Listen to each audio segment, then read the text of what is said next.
রব্বে কারীম বলেন, ইকরা কিতাবাকা কাফা বিনাফসিকাল ইয়াউমা আলাইকা হাসিবা। কার কথা? আপনারা আমার কথা বুঝতেছেন? যশোরের ভাষা আপনারা বুঝেন? ক্লিয়ার বুঝতে পারতেছেন? যাক, তাহলে একটু জবাব দিবেন। জবাব না দিলে আপনারা ঘুমায় পড়বেন, ঠিক কি না? আমার ভাইয়েরা, কিয়ামতের ময়দানে আমার আল্লাহ আপনার আমার আমল নামাটার একটা কিতাব আকারে ধারণ করবে। এরপরে আমার আল্লাহ ডাক দিয়ে বলবে, ও গোলাম,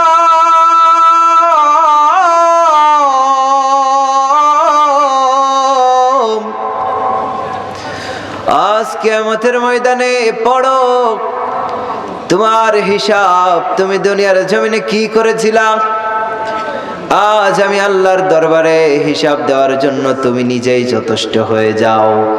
আজকের তোমার আর হিসাব কেউ দিয়ে দিবে না। ভালো কাজ করলে তুমি সেটার জন্য উপকৃত হইবা, আর যদি খারাপ কাজ তুমি দুনিয়ায় করে আসো, কিয়ামতের ময়দানে ধরা আছে না নাই? কারণ পৃথিবীর জমিনে আপনি আমি যা করতেছি সব কিছু লিপিবদ্ধ হয়ে যাচ্ছে, ঠিক কিনা? রব্বে কারীম বলেন, কি কাতিবিনা ইয়ালামুনা মা তাফআলুন।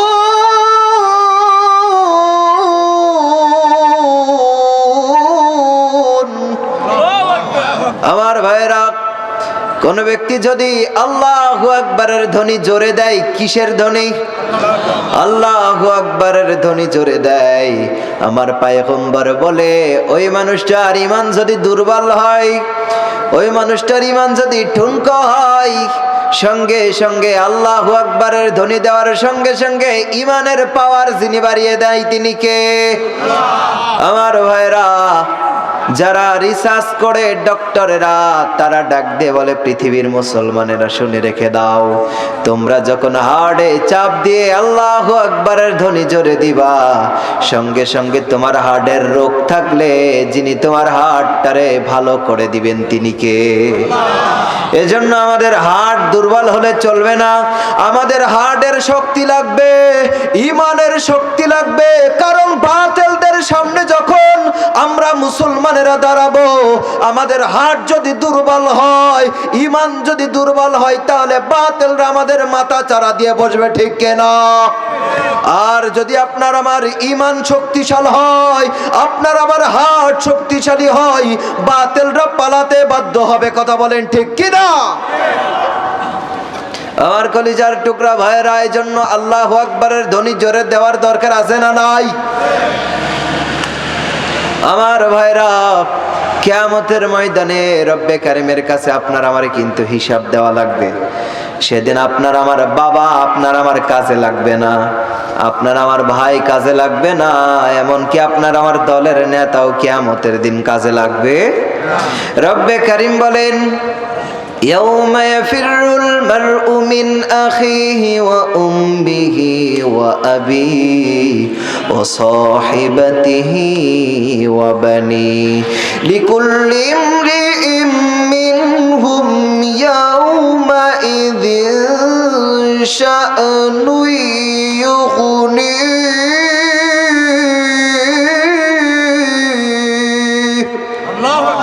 আমার ভাইরা, কিয়ামতের ময়দানে আপনার আমার ভাই আপনার আমার কোনো কাজে লাগবে না।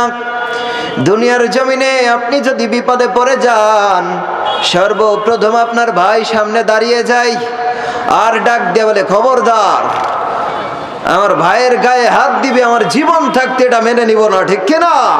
কিন্তু কিয়ামতের ময়দানে সেটা কাজে লাগবে না। আপনার ভাই আপনারে ছেড়ে পালিয়ে যাবে, আপনার বাবা আপনারে ছেড়ে পালিয়ে যাবে।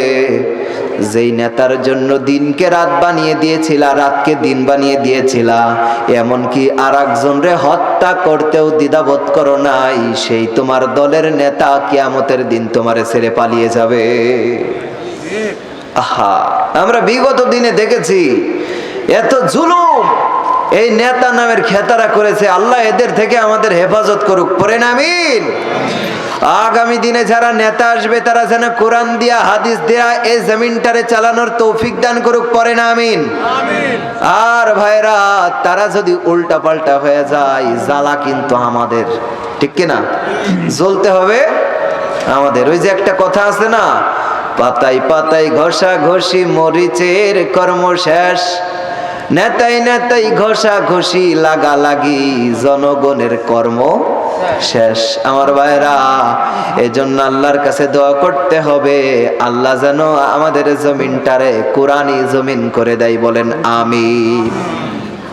আমার ভাইরা, রব্বে কারীম কিয়ামতের ময়দানে আপনার আমারে যে আমলনামাটা দিবে এর ভিতরে ভালো এবং মন্দ দুইটাই লেখা থাকবে।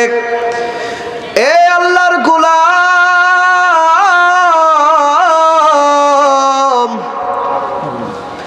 আপনি যদি একটা অন্যায় করেন, আপনি যদি একটা ভালো কাজ করেন, ভালো কাজ যখন আপনি করে ফেলবেন, পৃথিবীর কোনো মানুষ আপনার উপরে খুশি হবে বা নারাজ হবে এটা চিন্তা করা যাবে না। আল্লাহ রাব্বুল আলামিন আপনার আমার উপরে খুশি হয়ে যায় যখন বান্দা একটা ভালো কাজ করে, সঙ্গে সঙ্গে আল্লাহর উপরে খুশি হয়ে যায়। আর যখন বান্দা একটা অন্যায় করে, পৃথিবীর কেউ নারাজ হোক বা খুশি হোক এটা দেখার বিষয় না। কোনো ব্যক্তি যদি অন্যায় করে, সঙ্গে সঙ্গে আমার আল্লাহ ওই ব্যক্তির উপরে নারাজ হয়ে যায়।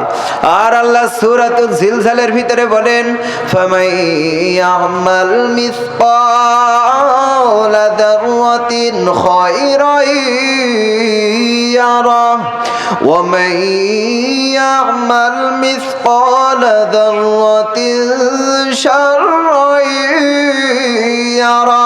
কার কথা? আর জোরে গভীর রজনীতে আমার মালিকের নাম একবার জনে নেন, বলেন আল্লাহু আকবার। আপনাদের ঘুম লাগতেছে? ঘুম আসবে? আমার ভাইরা, অনেকে হয়তো ভাবতেছেন হুজুর অনেক রাত হয়ে গেছে।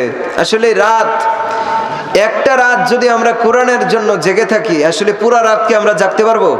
না, আমরা কিন্তু পুরা রাত জাগবো না। হয়তো রাত 12টা বা 12:30 পর্যন্ত আমরা এখানে কথা বলবো। একটা রাত যদি আমরা কোরআনের জন্য আজকের ওয়াকফ করে দিতে পারি, আল্লাহর মহব্বতে, কোরআনের মহব্বতে নিজের জীবনটা নেক কাজের ভিতরে দিয়ে দিতে চাই, মুসলমানের আপনারা পারবেন সবাই? কারা কারা রাজি আছেন তো দেখি লিল্লাহে তাকবীর। আল কোরআনের আলো সংসদে জালো, লিল্লাহে তাকবীর। আমার কলিজার টুকরা যুবক ভাইরা, যেখানে আল্লাহু আকবারের ধ্বনি হয় সেখানে ইবলিশ শয়তান থাকতে পারে। ইবলিশ শয়তান দূর হয়ে যায়। অনেক যুবক ভাইয়েরা, অনেক মুরব্বীরা এখনো রাস্তাঘাটে বাড়িতে এদিক ওদিক ঘোরাফেরা করতেছে। হুজুর যদি ভালো ওয়াজ করে ময়দানের ভিতরে যাবো, আর হুজুর যদি খারাপ ওয়াজ করে ময়দানে যাব না, এরকম লোক আছে না নাই? কিন্তু আমার ভাইয়েরা, হুজুরের গলা ভালো হোক বা খারাপ হোক, হুজুর যেই কিতাব থেকে কথা বলে সেই কিতাবটা কার কিতাব? সেই কিতাবটা আমার মালিকের কিতাব। আমার ভাইয়েরা, আমি যে আয়াতটা তেলাওয়াত করেছি, ওই আয়াতের প্রথমাংশের নাম হলো ইকরা। প্রথমাংশের নাম কি? ইকরা। আমার আপনার পয়গম্বর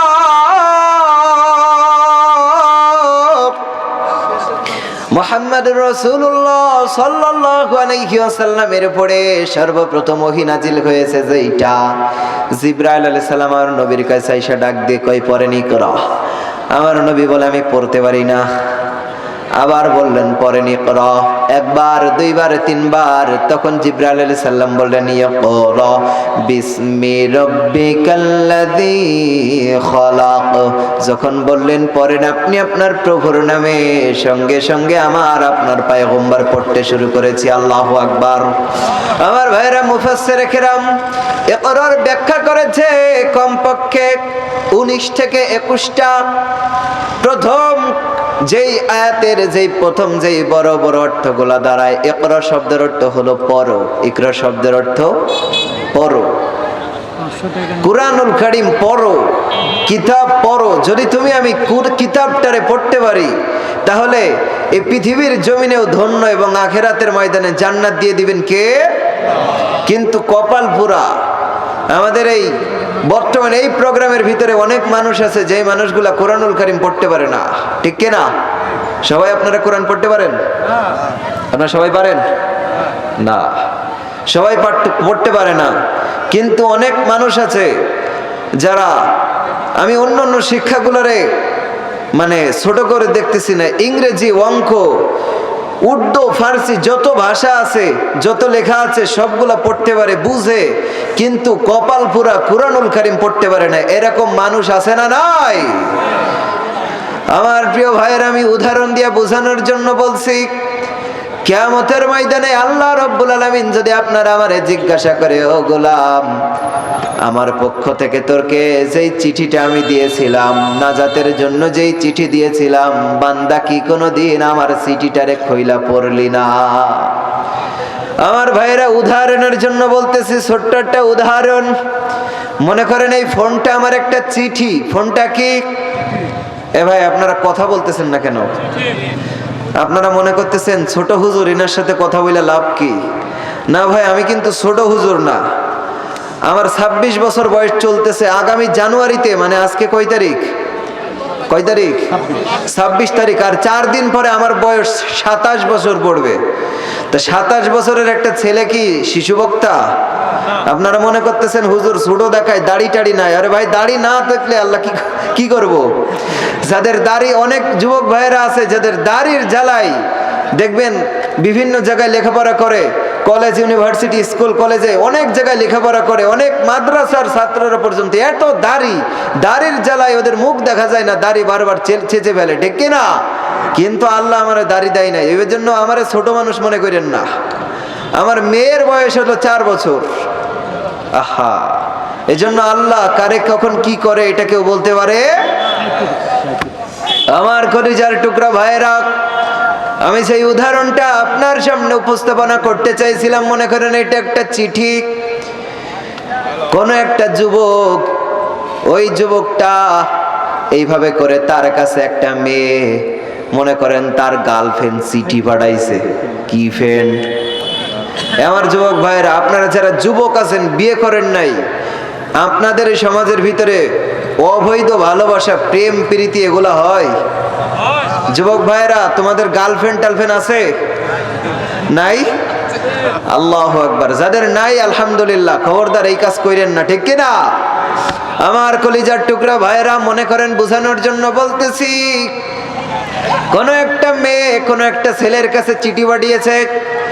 ওই চিঠির ভিতরে লিখেছে, প্রিয়তমা, আমি তোমারে অনেক ভালোবাসি, তুমি ছাড়া আমার কেউ নাই, তোমার বুকে মাথা রেখে আমার জীবনটা আমি কাটিয়ে দিতে চাই। ইতি সকিনা। কি লিখছে? ইতি সকিনা। এ যুবক, এই যুবক ছেলেটা মেয়েটার চিঠি পাওয়ার পরে বারবার চুমা খায় আর বারবার বুকে লাগায়, বুকে লাগাই চুমা খাই, বুকে লাগাই চুমা খাই। মনে করেন আমি হাসান বিন আব্দুল মাজেদ, তো এই ছেলেটারে দেইকা ভালালাম। আমি ডাক দিয়ে বললাম, ও যুবক, তুমি তোমার এই চিঠিটারে কেন বারবার চুমা খাও? তোমার অ্যান্ড্রয়েড ফোনটারে কেন বারবার চুমা খাও? ডাক দিয়ে বলতেছে, হুজুর, আমি এই ফোনটারে কেন চুমা খাই? এই ফোনের ভিতরে অথবা এই চিঠির ভিতরে এমন একজন চিঠি পাঠাইছে যে মেয়েটারে আমি অনেক বেশি ভালোবাসি, এমনকি ওই মেয়েটা আমারে অনেক ভালোবাসে। ও হুজুর, এই চিঠির ভিতরে তার ভালোবাসা প্রেমপত্র আমারে পাঠিয়েছে। আমি ওরা জিজ্ঞাসা করি, ও ভাই, আপনি কি কোরআন পড়তে পারেন? কয় না, কোরআন পড়তে পারি না। ও আল্লাহর গোলাম, সাক্ষী দাও, দুনিয়ার গার্লফ্রেন্ড, দুনিয়ার স্ত্রী, মা বাবার চাইতে যিনি আপনারে আমারে বেশি ভালোবাসেন তিনি কে? কিন্তু কপাল পুরা, কিয়ামতের ময়দানে রব্বে কারিম যদি আপনারা আমারে জিজ্ঞাসা করে, হায় রে গোলাম, আমি আল্লাহ তোরে একটা প্রেসক্রিপশন দিয়েছিলাম, যেই প্রেসক্রিপশন অনুযায়ী যদি তুই নিজের জীবনটা চালাইতে পারতি, আমি আল্লাহর ওয়াদাকৃত, আমি আল্লাহর নিয়ামত পূর্ণ নিয়ামতে ভরা জান্নাত তুই পেয়ে যাইতিস। আর জান্নাত সম্পর্কে রব্বে কারীম বলেন, লা ইয়াস্তাবি আসহাবুন নারি ওয়া আসহাবুল জান্নাহ, আসহাবুল জান্নাতি হুমুল ফাইজুন।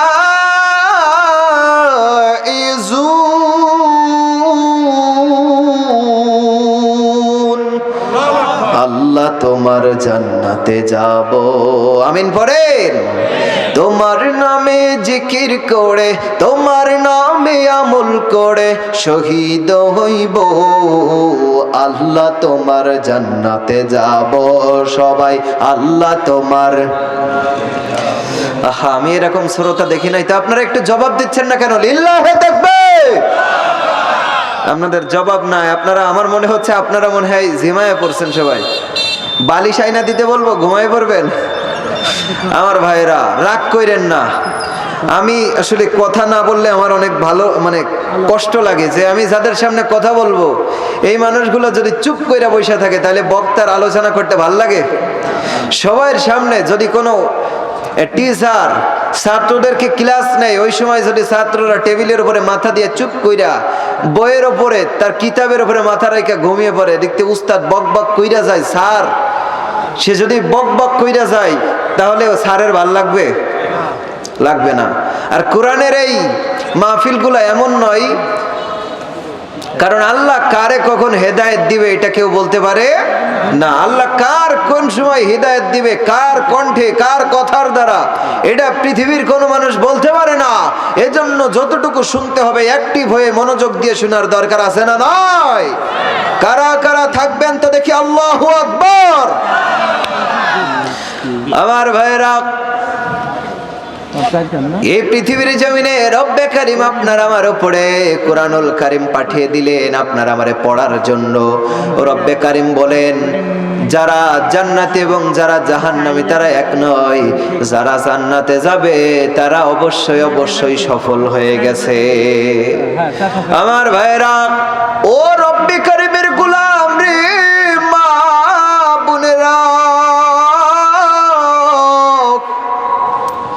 আমার মালিকের কিতাব আপনারে পড়া লাগবে। আপনি যদি কোরআন না পড়তে পারেন, যারা কোরআন পড়তে পারে তাদের কাছে আপনারে যাওয়া লাগবে, তাদের থেকে শুইনা আপনারা আমল করতে হবে। কারণ কোরআন যদি আপনি না বোঝেন, আপনি সব সময় গুনার ভিতরে লিপ্ত থাকবেন, ঠিক কিনা?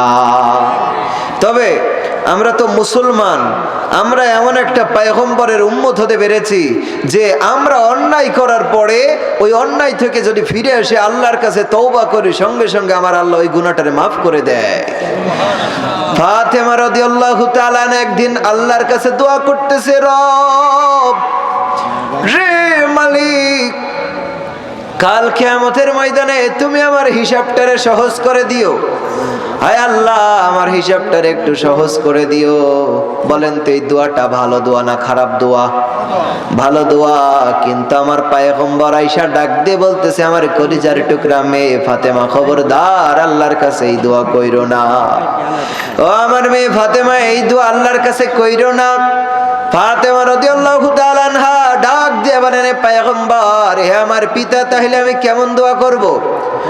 আমার নবী ডাক দিয়ে বলতেছেন, আমার মেয়ে ফাতেমা, তুমি আল্লাহর কাছে দোয়া করবা, ও আল্লাহ তুমি আমার বিচার কইরো না, তুমি আমার হিসাব নিও না, বিনা হিসাবে তুমি আমার জান্নাতবাসী করে দিও। কারণ আমার মালিক যদি একবার হিসাব নিতে শুরু করে আর আমরা হিসাব দিয়ে আল্লাহর জান্নাতে যাইতে পারবো না। আমার ভাইরা, আপনার আমারে নিয়ামতে, সমস্ত নিয়ামত দিয়ে আল্লাহ রাব্বুল আলামিন আমাদেরকে ভরপুর কইরা দিলেন। আল্লাহ আপনার আমারে হাতের নিয়ামত দিলেন, পায়ের নিয়ামত দিয়েছেন, চোখের নিয়ামত দিয়েছেন। বলেন তো দেখি, আপনার আমার রিজিকের দায়িত্ব নিয়েছেন কে? ওয়া মা মিন দাব্বাতিন ফিল আরদি ইল্লা আলাল্লাহি রিজকুহা। আমার রব্বে কারীম ডাক দিয়ে বলে, তামাম পৃথিবীর জমিনে, তামাম জমিনের উপরে যত মাখলুক আছে সমস্ত মাখলুকের রিজিকের মালিক কে? তবে সাবধান, সূরা মুলকের ভিতরে রব্বে কারীম বলেন হুয়াল্লাযী জাআলা লাকুমুল আরদা যালুলান ফামশু ফি মানাকিবিহা ওয়া কুলু মির রিজকি ওয়া ইলাইহিন নুশুর। কার কথা? আমার রব্বে কারীম ডাক দিয়ে বলে, তিনি সেই স্রষ্টা, আপনার আমার স্রষ্টাকে। রব্বে কারীম ডাক দিয়ে বলে, তামাম জমিনটা তোমাদের জন্য রিজিকের জন্য উৎসর্গ করে দিলাম। বান্দা যেমনি ইচ্ছা তেমনি রিজিক অন্বেষণ কর, রিজিক তালাশ কর। তবে সাবধান, কিয়ামত আমি আল্লাহর কাছে তোমারে একদিন জবাবদিহিতার জন্য দাঁড়ানো লাগবে। এজন্য যেমনি ইচ্ছা তেমনি রিজিক অন্বেষণ করা যাবে না।